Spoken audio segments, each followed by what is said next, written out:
Welcome back to the Solid Verbal, right here on SB Nation, live into your household. Yes, that sounds right. 7 p.m. Eastern time, a little bit later than last. It's dark outside, but it is light in here, Mr. Rubenstein. Yep. College football's week 2 all around us. We'll get to the action that was, the action that will be, and one upset alert, which we may have in progress. Indeed. Stand by for that. My name's Ty Hildenbrandt. The man on my left, of course, is Dan Rubenstein. If you'd like to give us a shout out, at Solid Verbal is where you can find us on the Twitter. As we said, coming live in living color into your home, 7 o'clock hour. There are games about to kick off, Dan. Yes, there are, and we probably should get to them because we are in people's laps, on people's laps. A little weird. Weird to say out loud, but I'm happy we're there. The games are kicking off. First and foremost, we should talk about LSU Washington, and we have the fine folks from And the Valley Shook and UW Dog Pound, our fine network blogs, to have a take of their own. So why don't we roll that before we get into it? This is Ben Knibbie from UW Dog Pound. Basically, on the UW side, you have Keith Price, who everybody's heard of, one of the great quarterbacks in the nation. But also there is Austin Jenkins, one of the top tight ends in the nation, big threat, and huge stud on the outside is Casey Williams, wide receiver. Defensively, after being absolutely dreadful last season, look for Josh Shirley to make an impact attacking the quarterback, and they may struggle a little bit defending the run up the middle, but the secondary and pass rush should be fairly strong. Hey, this is Poser from And the Valley Shook, SB Nation's LSU blog. Washington comes to visit Death Valley this weekend. They prepare for the game by having a live tiger come to their practice. They should have spent more time practicing blocking defensive ends because Sam Montgomery and Barkevious Mingo are going to camp out in Washington's backfield.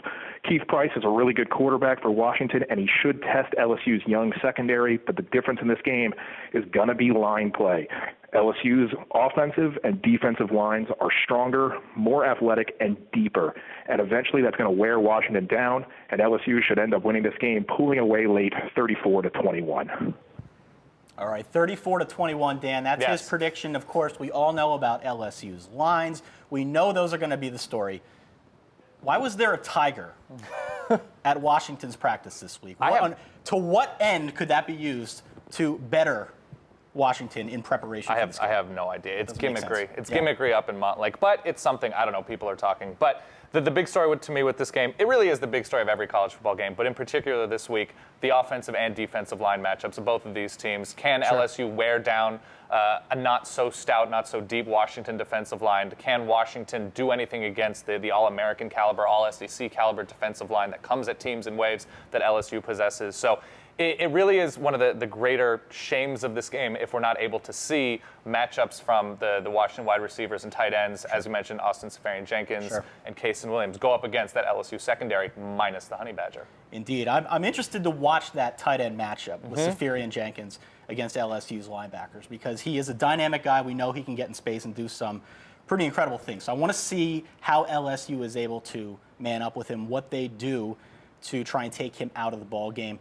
On the other side, we talk about Washington's new defense, Justin Wilcox switching things up to the 3-4. Right. We know LSU is going to try and punch you in the mouth. They're going to try and punch you in the mouth. They're going to try and use that offensive line to their advantage. How will that 3-4 defense hold up against that power rushing attack? That's what I'm interested in. Not well.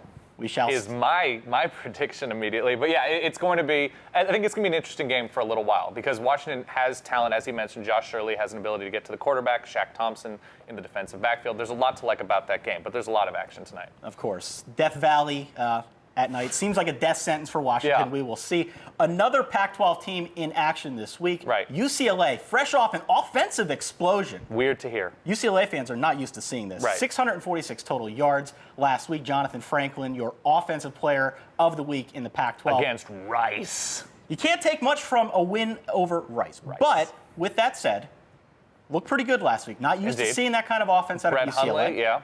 Looked very, very sharp. Playing host to another team that put up a lot of yards and a lot of points last week, Nebraska Cornhuskers. Right. The big thing for me with this game is going to be what can Taylor Martinez do against a better defense, say Southern Miss last week. Not all that much of a fight put up against the Cornhuskers. The precision that he had on his throws, obviously the mechanics were better. I love grammar. Grammar's fun.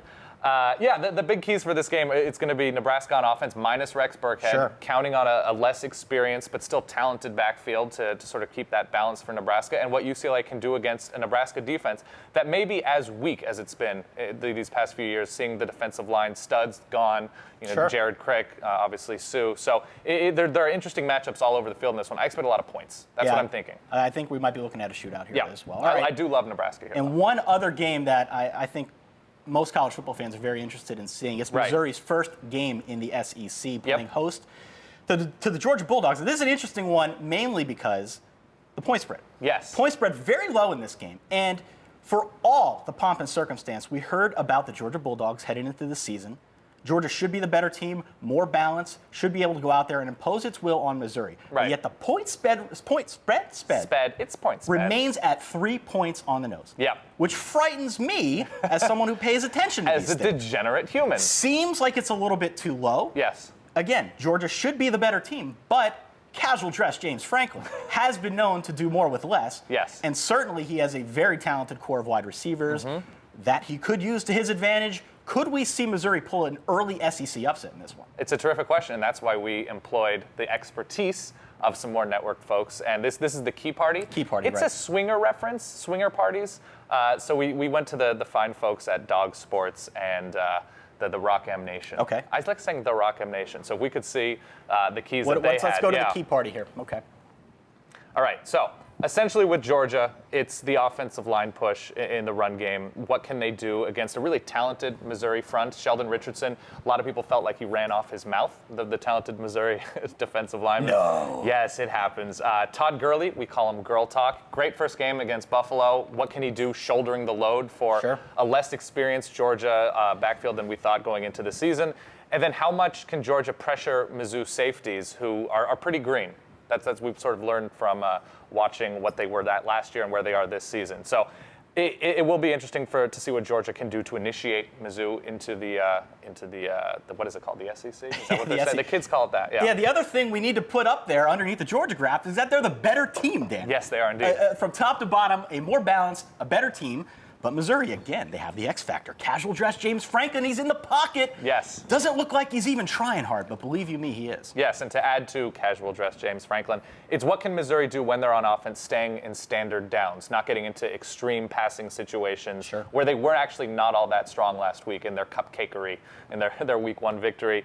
It's going to be a matter of red zone. It's another big bullet point for them. Red zone efficiency. There are going to be points in this game, as there are in most games that don't involve Mississippi State and Auburn from years and years ago. No, it's red zone efficiency. And finally, it's what can they themselves do in the trenches, especially on offense. Henry Josie out for the season. Kendall Lawrence promising, but against a Georgia defense, Jarvis Jones, decapitation threat at all points. What can they do up front? Most games come down to this, but in this game it will be particularly, it'll matter.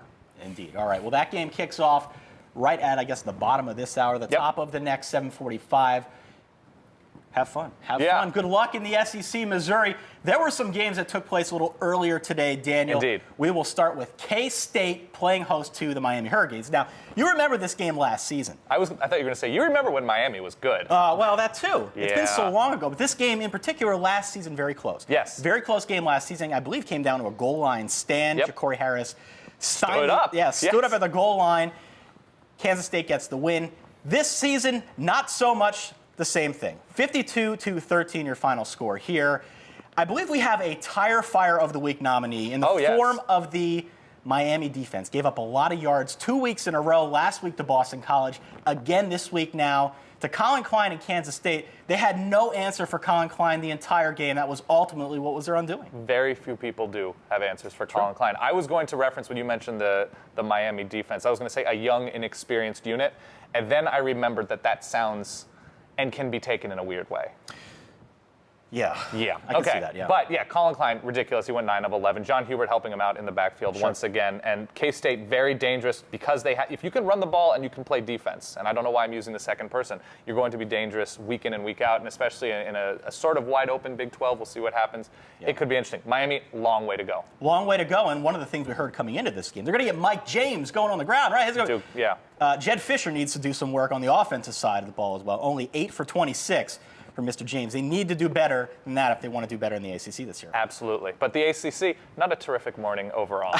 Not a terrific morning at all. Let's move to Mississippi State versus Auburn in the SEC. And this is another one of those games, low point spread. Seemed like it might be a back and forth game like we saw last year. And then Auburn's offense happened. Kyle Frazier happened, another possible Tire Fire of the Week nominee. Right. Auburn's offense was just dreadful at times in this game. They go on to lose on the road in Starkville. Snapping a streak, by the way. They lose 28-10. Yeah, when we were talking about this game on the show earlier in the week, the audio show, when you don't get to see all of this prettiness. Solidverbal.com. Yes. When we were talking about the show, it was, well, what's the really weak part of Auburn at this point? It's the offense. Kyle Frazier, particularly inefficient thus far during his time last season and in week one. And then adding the hostile environment of Starkville and the cowbells. What could he do there? The answer is 1 of 7. Yeah. I can't even say it. 1 of 7 for -2 yards in the first half with a quarterback rating of -45. That is a negative number. Point something. That is a negative number. That is a negative number, and it has Tire Fire written all over it. Yeah, we need if we could add a helmet sticker of a tire on fire, we need to do that'd that. be ideal. We need to see if we can hook that up. Right. Yeah, we'll get to that again later on in the broadcast but here. a nice day for Mississippi State. Yeah, Tyler Russell looked very effective. I think that's the good you take away from this game. Going to a more traditional pro-style-y look, the Dan Mullen look that it is not. No. So Tyler Russell sort of getting into that transition well. Yeah, and Kyle Frazier, of course. We will get back to him in a little bit more detail later. Auburn only 216 total yards of offense. Doesn't seem like enough. No, does not seem like enough to win. Let's go back to the ACC. Oh. Speaking of tire fires. Yeah. When you attempt 7 kicks and make 2. Right. Not a good place to be in college football lands. The pile of rubber warms considerably. In this cold New York night, people are warming their gloves and mittens and hands around Penn State's kicking game. Sam Ficken, 1 for 5 from field goal range. Yep. Only made 1 of 2 extra points. This was a back and forth game as well. Virginia ultimately comes away the victor 17-10. Penn State did have a chance to win this one at the gun, but the kick sailed wide left, as did so many other kicks in this game. The hearts of Penn State fans. Did not work out well at all. Penn State outgains Virginia. I guess that's a moral victory for Penn State. Penn State really got a lot of work to do. This is a tough 0-2 start for a team that I think had its hopes on doing a lot better, as you would expect, especially given all the turmoil in the offseason. This is not a good way for Bill O'Brien to start his tenure. In the grand scheme of things, 2 pretty decent teams, two decent college football teams that Penn State has had right off the bat. No cupcakes, nothing easy to sort of get the new offense in motion. But again, this is a Penn State team that does have players talented enough to beat Ohio, talented enough to beat Virginia even on the road, with what Virginia, some weird offensive dubious question marks for Virginia with the way that they were working. So the other fun thing about this game was we got a fat guy highlight. Do we have the GIF of that? We need a GIF of the fat guy highlight. Who is this? There was a fat guy interception by Jordan Hill in this game. Jordan Hill, number 47, picked off a ball. I don't know if we're actually going to roll it or not, but it is. There we go. There we go, okay. Jordan Hill had a ridiculous at the line. You know what upsets me about this? I'm a relatively skinny guy without that kind of athleticism. Well, here's the thing, and we call it a fat guy interception because, of course, he's a defensive lineman. But watch this right here. He tries to put a little R1 on him there. He tries to put a little R1. It's a misnomer calling these guys fat. They're just big, strong guy move.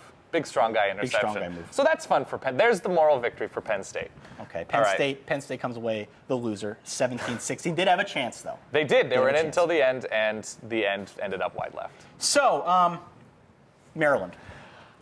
That's why we have these bad boys. We're not doing the honey this week because we're told that's not good for us. So instead, we've got some adult libations. Yeah. Maryland wins by 9, was up a whole lot more at halftime, let Temple back into this football game, but ultimately, Randy Edsall gets his first win of the season. He is now squarely halfway where he was last season when they went 2-10. So congratulations to you, Mr. Edsall. We'll all do a little bit of a cheers for you. Yay!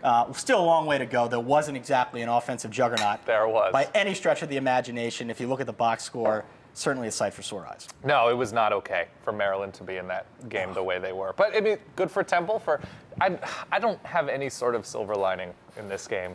Good for Temple, good for Maryland. Can we just go to something else more fun? Let's go to Ohio State. Okay. Ohio State playing host to UCF. Now, last week, both these teams rolled over their, I think, MAC or Conference USA opponents. Indeed. We expected this game to be a little bit closer than we saw it of both last week. Indeed, it was, but I think Ohio State had possession of this game from the very beginning. 31-16 your final score. Braxton Miller, looking Denard Robinson-esque, had a ton of total yards on the ground, both throwing the football and rushing the football. He was Ohio State's entire offense, Dan. So at some point, Urban Meyer's got to figure out, how do we achieve more balance? How do we take the load off of Braxton Miller? How do we make sure he doesn't get hurt like Denard Robinson? Right. But as you pointed out, more efficient, at least passing the ball than Denard Robinson. 18 of 24, I believe those were his final numbers, and putting up almost 300 yards of total offense. Started the game with a ridiculous 40-yard touchdown run off of a draw, I believe. In this offense, he is slated to become not just very good, but elite nationally. He is a dynamic athlete, as dynamic as there is, I guess, perhaps in the sophomore ranks of college football. He and DeAnthony Thomas and Sammy Watkins perhaps standing out at this point in the early season, lest we see Sammy Watkins at a certain point. But yes, Ohio State is in a fine position, especially against UCF, a team with a dramatically better roster of players and season outlook than the Miami of Ohio team that Ohio State played last week. Okay. Some games in progress. We talked about the upset alert at the top of the show. Right. Of course, we were referring to USC and Syracuse. Now, this was a game that was halted by weather. Ooh. We're here in the Big Apple. We saw the clouds rolling in. We saw some of the pictures. Right. We actually have one of the pictures. We have one? Okay. We have a picture. It looks straight Independence Day. It was you're waiting for the ship to emerge out of the cloud. Look at that. this.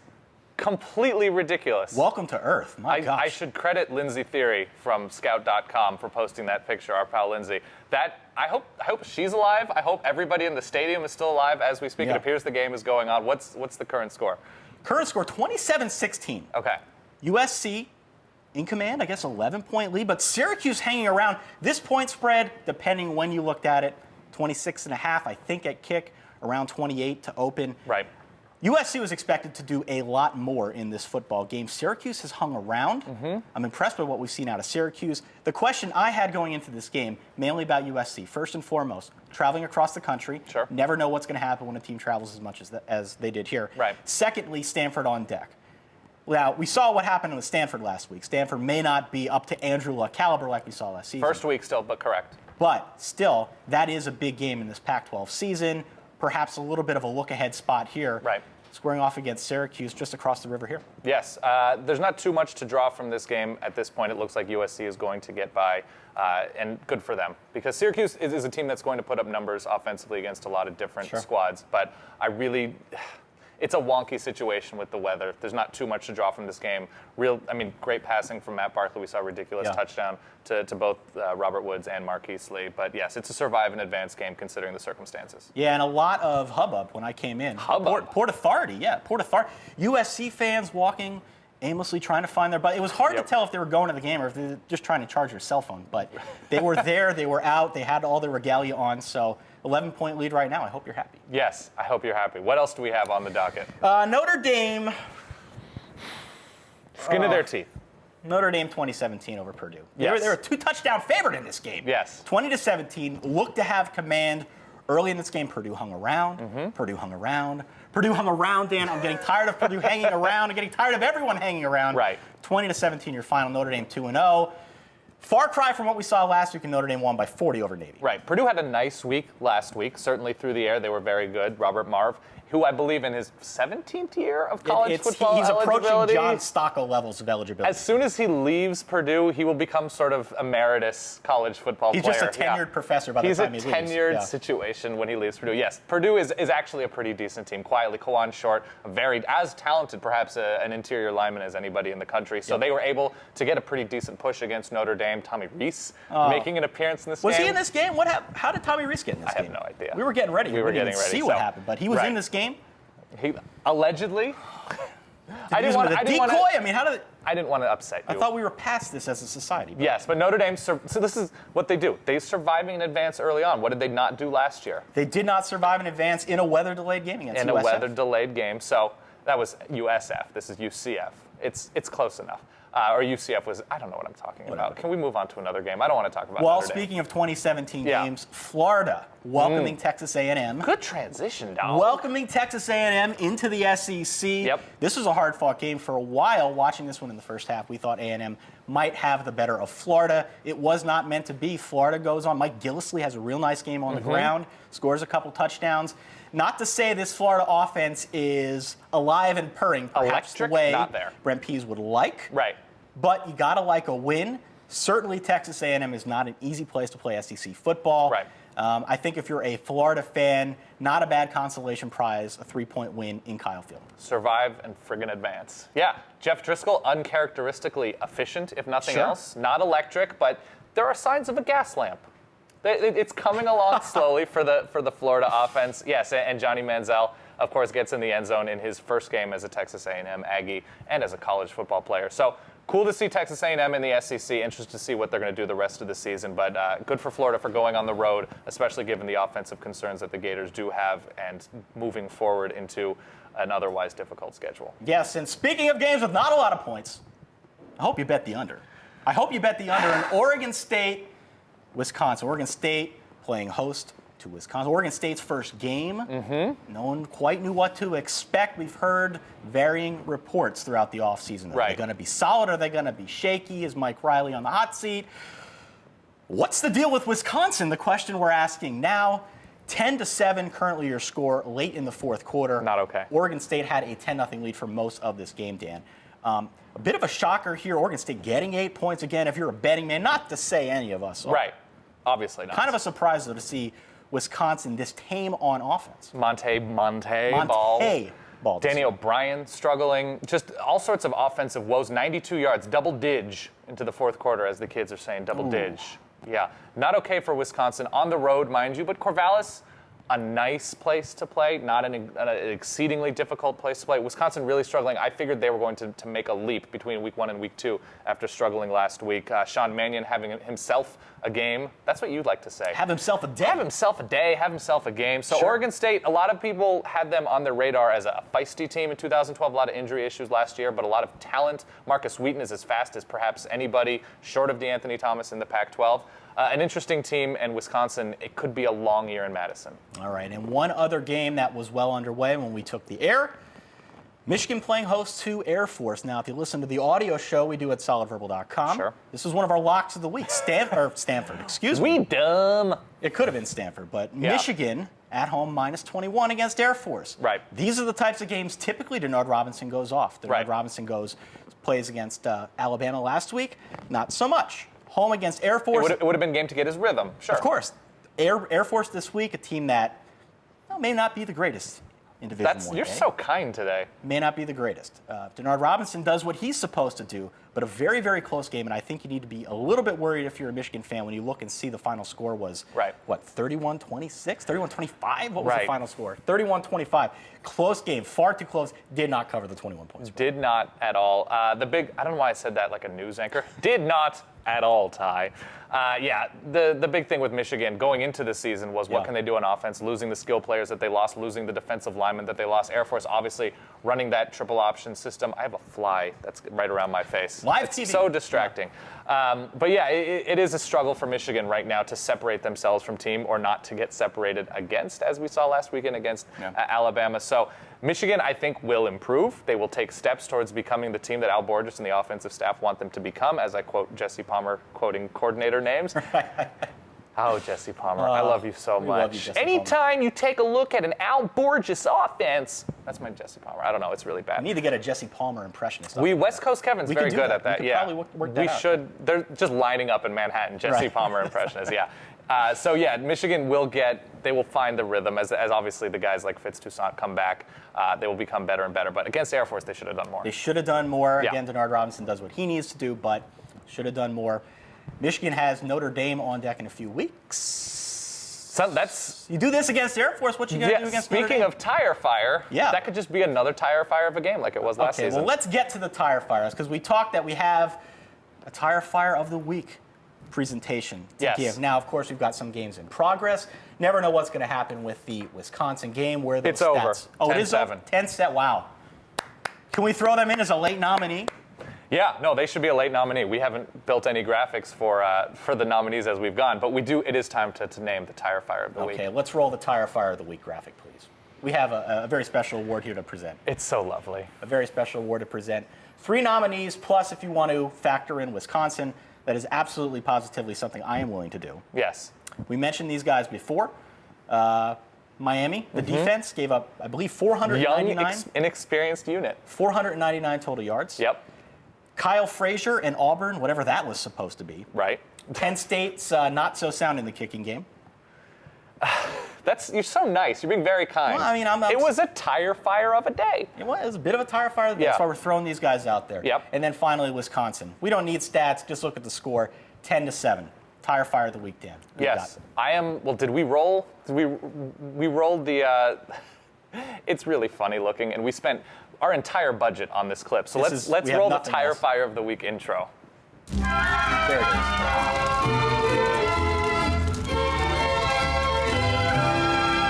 I Love Lucy feel to it, Mr. Rubenstein. It's dressed up really nicely. All right, so who's your Tire Fire of the Week? My Tire Fire, it has to be, let's show his picture, it has to be Kyle Frazier. I think it's got to be Kyle Frazier. It's got to be Kyle Frazier and the Auburn offense. If you look at this picture that's about to come up on the screen, it's him handing the ball off. It's about the most efficiency he had all day, handing that football off. He's very good at handing that football off. Right. Perhaps that's why he was recruited in the first place to play at Auburn, to hand that football off. Super efficient at handing the ball. The handoff efficiency rating, I don't know if we've sort of come up with and calculated a formula for that, through the roof. We need to get some folks on this. We need to get some stats folks on this. Roof, yes. Where are we at in terms of our stat department is limited to tie. We have that, and a Rolodex somewhere in the back there. Okay. Absolutely. All right, so what other games are on your radar? We've got our Tire Fire winner of the week out there, Kyle Frazier. Right. A couple other games on the radar for this week, Dan. These weren't the only games being played. What's on your mind? Yeah, Pitt was awful. And Pitt was terrible. If it weren't for Kyle Frazier and the Auburn Tigers, I really would have gone with Pitt. Just a demonstration of Sunserianism. Oh, I love that word. You know, Pitt's lucky. Penn State's as bad as it is. Yes. You know, and Temple's luckiest of all because they might be the best team in the Who's state of the Pennsylvania. worst team in the state of Pennsylvania? Ooh. If there was a Pitt-Penn State game, we'd be looking at a 1-0 score. And I don't even know how you do that, but I mean, you're talking about a game dictated by penalties, by drop passes, by Matt McGowan and Tino Sunseri. Right. I think what happens is after it's 0-0 after 19 overtimes, it's just a game of hopscotch to decide. They come up with other games to decide. Right. You play a little bit of jacks. You play some trivia, Trivial Pursuit. Yeah, that's an ugly game. You play that game at a high school stadium somewhere in between. Yes. So you had that Pitt awfulness. You have Utah State, which is a very cool thing. Last night. Overtime win over Utah. This is fun just because it's a GIF and we can watch it over and over again. This, right. We have a gentleman in a wheelchair, or somebody in a wheelchair, getting run over. Now we're pro wheelchair on the show. Pro wheelchair, but at the same time pro comedy. Can we take a look at this GIF? Pro wheelchair. Okay, now explain this to me as it happens. Well, clearly a Utah player is being punished for having the ball near the sideline, and a Utah State player feels like he should injure that Utah player. And thus, somebody in a wheelchair. I thought, where's the wheelchair? The wheelchair is, there's a person, right, boom. Or maybe it's just crutches. Are we putting him in the wheelchair? We're putting him in a wheelchair. Okay. Yeah, why not? We're pro wheelchair. We're fine pro with wheelchair. That. All right, what else? So we're talking those games that took place a little early on. Right. Florida State, interesting game. Yeah. Actually, not interesting at all, No. mainly because Florida State had the largest point spread in the history of college football, right. minus 70.5, squaring off against Savannah State. Mm-hmm. Savannah State, you might remember, an 84-0 loser last week to Oklahoma State. They talked to the coach. The coach was grateful they didn't put up 100 on them. He was grateful they didn't put up 100. Why are they even playing? Oh, the paycheck. That's why they're playing the I don't paycheck. know what it's like to give a post-game conference, a press conference. We're like, well, I'm glad they didn't put up 100 on us. At that point, what are you doing right as a college football coach? It does not seem like it should be your mentality when you're playing against anyone. Right, but they're making a pretty penny, Savannah State, playing against these top-notch teams. And good for Oklahoma State, good for Florida State for paying money for victories. Gene Wojciechowski did a segment on it on game day.